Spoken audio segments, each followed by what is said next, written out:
বলেছেন মসজিদের পাশে কবর দিও ভাই। মসজিদের পাশে কেন?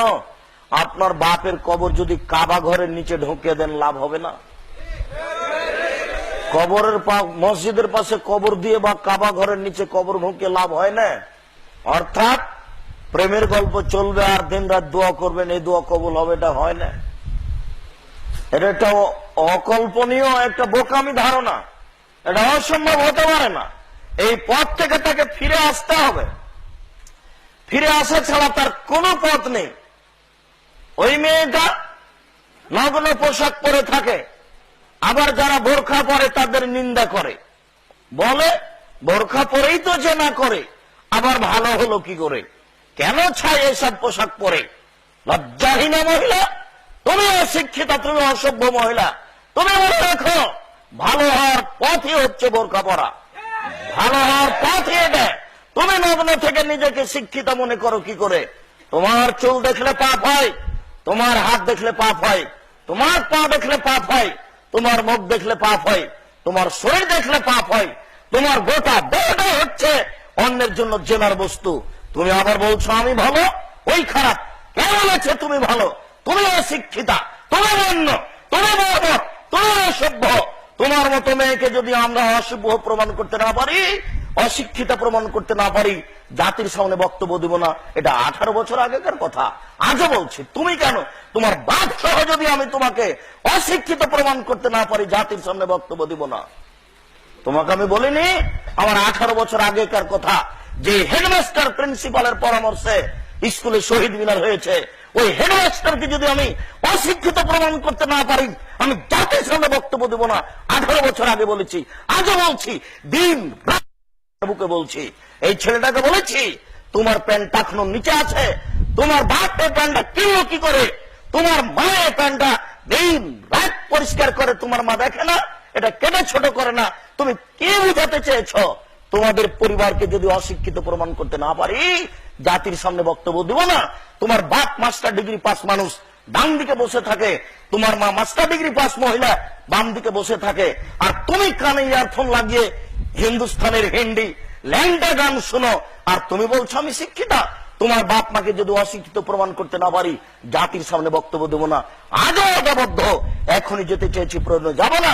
তোমার বাপ কথা বলতে চাইলে আমার সাথে কথা বলতে পারে, আমি আজকে রাতে থেকে যাব। ভুল বুঝো না। কে মনে করো তুমি? তুমি আর একটা মেয়ের নিন্দা করে তুমি বলতে চাও যে বোরখা পরে অন্যায় করে, তুমি ন্যাকটা হয়ে থেকে, নগ্ন হয়ে থেকে জান্নাত কিনতে চাও, নিজেকে শিক্ষিত প্রমাণ করতে চাও। মনে রেখো, তুমি ভালো হওয়ার এটাই পথ। বোরখা পরে ভালো হতে হবে। ইসলামী পোশাক পরে ভালো হওয়া যায়, নগ্ন পোশাক পরে ভালো হওয়া যায় না। তোমার জন্য জাহান্নাম অপেক্ষা করছে, তুমি অপেক্ষা করো। বলছিলাম, সম্মানিত দিনী ভাই, জেনা মহাপাপ। রাসূল সাল্লাল্লাহু আলাইহি সাল্লাম বলেন, আমি ঘুমিয়েছিলাম, দুইজন ফেরেশতা আমার দুই বাহু ধরে নিয়ে যেতে লাগলেন। হঠাৎ দেখি অনেক মানুষ, আশাব দইনতে ফাঁকান, ফুলে ফেপে বিশাল বিশাল আকৃতি হয়ে আছে, 30 হাত 40 হাত 50 হাত উঁচু হয়ে আছে। ওয়ান্তা হরিহান, দুর্গন্ধের টিকা যায় না। কারণ রিহমন মারাহিজ, মনে হচ্ছে যেন তারা গণশৌচাগার, মনে হচ্ছে যেন তারা গ্রামের টয়লেট। এত গন্ধ, দুর্গন্ধের টিকা যায় না। তাদের আকৃতি ফুলে ফেপে বিশাল বিশাল হয়ে আছে, আর দুর্গন্ধের টিকা যায় না। আমাদের নবী বললেন, জিবরাইল, মানহাউলায়, এরা কারা? যারা ফুলে ফেপে আছে, যাদের দুর্গন্ধের টিকা যায় না, এরা কারা? জিবরাইল আলাইহিস সালাম বললেন, অহমদ জোনাতা জাওয়ানি, তারা হলো ব্যভিচার। বলো তো যুবক, তুমি এবার ফুলে ফেপে মোটা মোটা হয়ে আছে, দুর্গন্ধের টিকা যায় না, এরা কারা বলো তো দেখি? এরা হলো ব্যভিচার।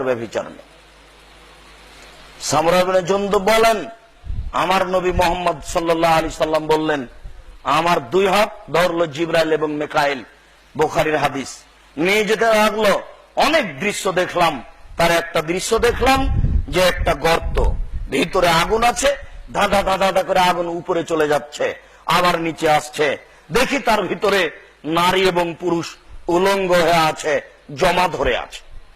আগুনের ভিতরে জ্বলতে জ্বলতে উপরে চলে যাচ্ছে ধাঁধা করে, আবার নিচে আসছে, আবার উপরে যাচ্ছে, জমা ধরে আছে, উলঙ্গ হয়ে আছে আগুনের ভিতরে। আমি বললাম, জিবরাইল মানহাউলা, এরা কারা? জিবরাইল বললেন, অহমুজ্জনাব, তারা হচ্ছে ব্যভিচার, ব্যভিচারিণী। নারী পুরুষ জমা ধরে আছে, আগুনে জ্বলছে, এরা হলো ব্যভিচার, ব্যভিচারিণী। তাই তো রাসূল সাল্লাল্লাহু আলাইহি সাল্লাম বলেন, আয়নানে তাজনিয়ানে জিনাহুমুন নাজর, দুই চোখের জেনা হচ্ছে চোখ দিয়ে দেখা, অলজনানে জিনাহুমুল ইস্তেমাও, দুই কানের জেনা হচ্ছে কান দিয়ে শোনা, ওয়ালিয়াদ জেনাহাল বাতস, হাতের জেনা হচ্ছে হাত দিয়ে ধরা, আর রিজল জেনাহাল মাসি, পায়ের জেনা হচ্ছে পা দিয়ে চলা, জেনাল কালতা তামানাস্তাস্তাই, অন্তরের জেনা হচ্ছে পরিকল্পনা করা, জেনাল লেসানুনতক, জিহ্বার জেনা হচ্ছে কথা বলা। এগুলো সব জেনার মাধ্যম। তুমি নিজেকে কি করে শিক্ষিত মনে করতে পারো? শুনুন, আমরা দুঃখিত। আমি নিজে বিশেষ করে ওই বাক্যটি বুঝতে পারতাম না ছাত্র জীবনে, এই বাক্যের অর্থ কি হতে পারে। আল্লাহ রাসূল বলছেন, এটা হারাজনা পাহাড় জাল হেমারে, গাধা যেমন গাধীর সাথে মিলে লজ্জা বুঝে না, ষাঁড় যেমন গাধীর সাথে মিলে লজ্জা জানে না, মানুষ তেমন খোলা মাঠে জেনা করবে, লজ্জা বুঝবে না। এই বাক্যটা বুঝতে পারছিলাম না। মানুষ খোলা মাঠে জেনা করবে কি করে? গাভীর মতো, ষাঁড়ের মতো, গাধার মতো, গাধীর মতো, যারা লজ্জা বুঝে না, এই জেনা হয় কি করে? এটা বুঝতে পারছিলাম না। আপনি এখন দেখুন রাস্তাঘাটে, আপনি এখন দেখুন কলেজ বিশ্ববিদ্যালয়ের মাঠে, কোথায় জিয়াউর রহমান সাহেব মারা গেলেন, হাড় হাড্ডি নিয়ে এসে সংসদ ভবনে পুঁতে দেওয়া হলো, বিশাল মাঠ একটা পতিতালয়ে পরিণত হলো। যে রাস্তা দিয়ে মানুষ মিনিটে হাজারো লক্ষ মানুষ যায়, এই রাস্তা দিয়ে চেয়ারম্যান যায়, ওসি যায়, দারোগা যায়, এমপি যায়, মন্ত্রী যায়, প্রধানমন্ত্রী যান, ডিসি যান, এডিসি যান, টিওনো যান, ইওনো যান, কত বড় বড় দায়িত্বশীল যান। দেখা যাচ্ছে হাজারো যুবক, হাজারো যুবতীকে চেপে ধরে আছে। কেউ কিছু বলে না, বলা নাকি যায় না, কেউ কিছু বলে না, বলা নাকি যায় না। এটা নাকি পশুর জগৎ, সবাই নাকি পশু, কেউ নাকি মানুষ নেই। মানুষ যদি হয় তাহলে বলে না কেন? মানুষ হলে তো বলবেই। এ কথা আল্লাহ রাসূল বলেছেন যে, মহান আল্লাহ বলেন, অতিন, ডমর ফলের কসম, জাইতুন, জাইতুন ফলের কসম, অতুরে সিনিন, মক্কা শহরের কসম, ওয়াহাজাল বালাদিল আমিন, এই মক্কা শহরের কসম, লাকাদ খালাকনাল ইনসানা ফি আহসানি তাকবীম, আমি মানুষকে অতীব উত্তম করে, সুন্দর করে সৃষ্টি করেছি। যখন আমাকে মানুষ মানেনি, সুম্মা রাদাদনাহু আসফালা সাফিলিন, তখন আমি তাকে সর্বনিম্নে উল্টা ফিরিয়েছি। তখন সে মানুষ নয়, তখন সে পশু। এখন আর মানুষ মানুষ হয়ে নেই, মানুষ এখন পশুতে পরিণত হয়েছে। নইলে কিছু বলে না কেন? নইলে খোলা মাঠে জেনা হয় কি করে? নইলে একজন যুবক একজন যুবতীকে চেপে ধরে থাকে কি করে? উরু রানের উপরে মাথা দিয়ে শুয়ে যায় কি করে? দিন কাটায় কি করে? এটা নাকি মুসলিম দেশ, এখানে নাকি 90% জন মুসলমান বাস করে। কাপুরুষ, তোমাকে আমি চিনি না, কে তোমাকে মুসলমান বলছে? তুমি পহেলা বৈশাখে ইলিশ মাছ কিনতে পান্তা ভাত নিয়ে পাকুড় গাছের নিচে যাওনি? তোমাকে আমি চিনি না। তোমাকে বলে রাখলাম, আমি মুসলিম চিররণবীর, মরণকে করি না ভয়। মরলে শহীদ, বাঁচলে গাজী, আমার উভয় সমান। আমি হিন্দুর ঘরে জন্ম নিনি, আমি পহেলা বৈশাখকে মানতে পারি না। আমি পহেলা বৈশাখকে কবর দিতে এসেছি। কাপুরুষ, তুমি কাপুরুষের সন্তান, কাপুরুষ, তুমি আগাছা, তুমি জাতির জন্য আগাছা, তুমি জাতির জন্য বোঝা, তুমি জাতির জন্য আগাছা, তুমি জাতির জন্য বোঝা, তুমি জাতির জন্য দুর্নীতিবাজ, তুমি দুর্নীতিবাজ, তুমি দুর্নীতিবাজ, তুমি দুর্নীতিবাজ। তুমি জাতির কি করতে পারো? তুমি পান্তা ভাত নিয়ে ইলিশ মাছ কিনে পাকুড় গাছের নিচে যাও। তোমাকে চিনি না? আমি কি হিন্দুর ঘরে জন্ম নিয়েছি? আমি পহেলা বৈশাখ মানবো কেন? আমি মুসলিম চিররণবীর, আমি পহেলা বৈশাখে কবর দিতে এসেছি। তুমি জানো না? তুমি কাপুরুষের সন্তান, কাপুরুষ হিসাব ভুলে গেছো। তোমাকে দেখলে আমাকে খারাপ লাগে। তুমি কালকে যখন হাঁটছিলে সরস্বতী, ভগবতী, কালী, দুর্গার পাশ দিয়ে, ওখানে জিলাপি আর কলা ছিল, তুমি মুচকি মুচকি হাসছিলে। মানুষ বোকা হলে কি আর এত বোকা হতে হয়? আর সরস্বতী, ভগবতী, কালীর সামনে কলা রেখেছে, মূর্তি কি আর কলা খায়? এই বলে তুমি মুচকি মুচকি হাসছিলে, রাসছিলে। পরের দিন তোমাকে আমি দেখি, তুমি পায়ের জুতা খুলে দিয়ে ফুল নিয়ে সিমেন্ট মাটি তৈরি খাম্বার উপরে রাখো। ঠিক, তোমার বিদ্যাকে কবর দিতে এসেছি আমি। তুমি কাল কি করে মুচকে মুচকে হাসলে, আর আজকে তুমি এটা করতে পারো? তুমি যে মুসলিম এ কথা ভুলে গেছো? ওই বিদ্যার প্রয়োজন নাই যে বিদ্যা তোমাকে জাহান্নামে নিয়ে যায়। ওই বিদ্যা শিখে কোনো লাভ নাই যে বিদ্যা তোমাকে জাহান্নামের দিকে টেনে নিয়ে যায়। আল্লাহ রাসূলের বাক্যটি বুঝতে পারছিলাম না, এটা হয় কি করে?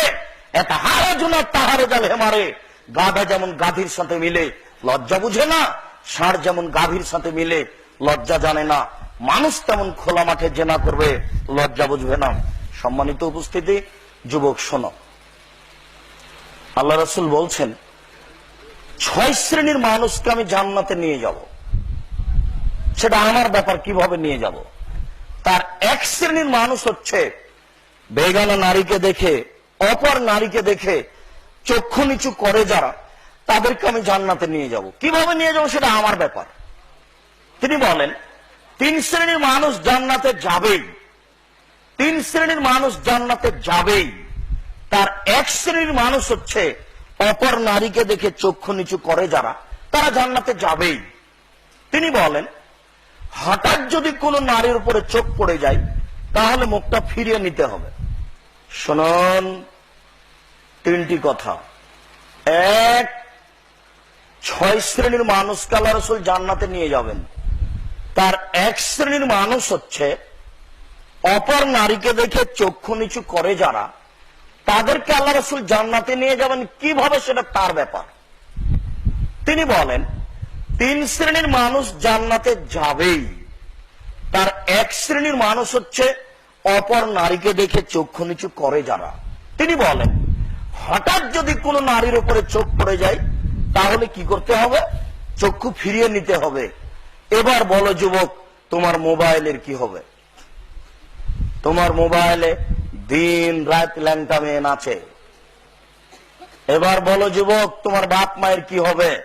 তোমার মা, তোমার বাপ, তোমার দুলা ভাই, তোমার বোন, আর তোমার দাদা দাদি, তোমার 14 গোষ্ঠী ওই টিভির দিকে চেয়ে আছে। ওখানে ল্যাংটা মেয়ে আসছে, বেশ্যালয়ের মেয়ে, পতিতালয়ের মেয়ে আসছে, নগ্ন হয়ে নাচছে। সবাই মিলে দৃষ্টি করে আছো। বিশ্বাস রাখো, তুমি এই পতিতালয়ের মেয়েকে দেখে চোখ জুড়িয়ে কলিজা ঠান্ডা করে জান্নাতের ওই মেয়েকে ভোগ করার সুযোগ হবে না। এটা তুমি বিশ্বাস রাখো, এটা অসম্ভব। এসব নারীকে দেখে চোখ জুড়িয়ে কলিজা ঠান্ডা করে জান্নাতের মেয়ে ভোগ করার সুযোগ হবে না। জান্নাত মানে বিশাল ব্যাপার, খুব টাফ ব্যাপার, যেটা সহজে পাওয়া যায় না, ওটা খুব কঠিন। ধর্মকে তুমি হাতের ময়লা মনে করিও না, ধর্মকে তুমি নিজের মতো মনে করো না। নেতা নেত্রী যেমন ধর্মকে নিজের মতো মনে করেছেন, তুমি মনে করো না। এই ছেলে শোনো, নির্ধারিত দিনে তোমার নেতা নেত্রী কবরের উপরে ফুল রেখেছে, এটা একটা অন্যায়। কবরের উপরে ফুল রেখে নারী পুরুষ একাকার হয়ে হাত তুলে দোয়া করছে, পাশাপাশি দাঁড়িয়ে আছে নারী পুরুষ, এটা আর একটা অন্যায়। হিন্দু মানুষটাও হাত তুলে আছে, এটা আর একটা অন্যায়। নির্ধারিত দিনে ফুলটা রেখে হাত তুলে দোয়া করছে, এটা আর একটা অন্যায়। এতগুলো অন্যায় হওয়ার পরেও এই দোয়া কবুল হবে তুমি মনে করো? धर्म की राजशाही चांपाइनगंज हवाई लड्डू, दोनों हाथ में लड्डू है, जो चाहे उसको खा ले, जो चाहे उसको छोड़ दे। धर्म निजेर ব্যাপার নয়, ধর্ম একজন মানুষের কথা মতো চলে, যার নাম মোহাম্মদ সাল্লাল্লাহু আলাইহি সাল্লাম। তিনি দুঃখ করে 3টে কথা বলেছেন। এক, আইম্মাতাম মুজিল্লিন, ভ্রান্ত হুজুর, হুজুরি মিলাদ করে। এক শ্রেণীর হুজুরি এই পরামর্শ দিয়েছেন, নইলে এই হাত তুলে দোয়া হয় কি করে। এক শ্রেণীর হুজুরি কোরআন খুলে দেখাচ্ছে যে এই দেখেন আল্লাহ বলেছে ভোট দিতে হবে দাঁড়িপাল্লায়, কোরআন মাজিদে আছে ভোটের কথা। খ্রিস্টান আব্রাহাম লিঙ্কনের কাল্পনিক পদ্ধতি ভোট গণতন্ত্র, মানুষকে বিপাকে ফেলার সবচেয়ে বড় মাধ্যম, জুয়াচ্চরদের জুয়া চুরি করার, অন্যায় করার সবচেয়ে বড় মাধ্যম, এটা কি কোরআনে আছে। এক শ্রেণীর মানুষ কোরআন খুলে দেখাচ্ছে, দেন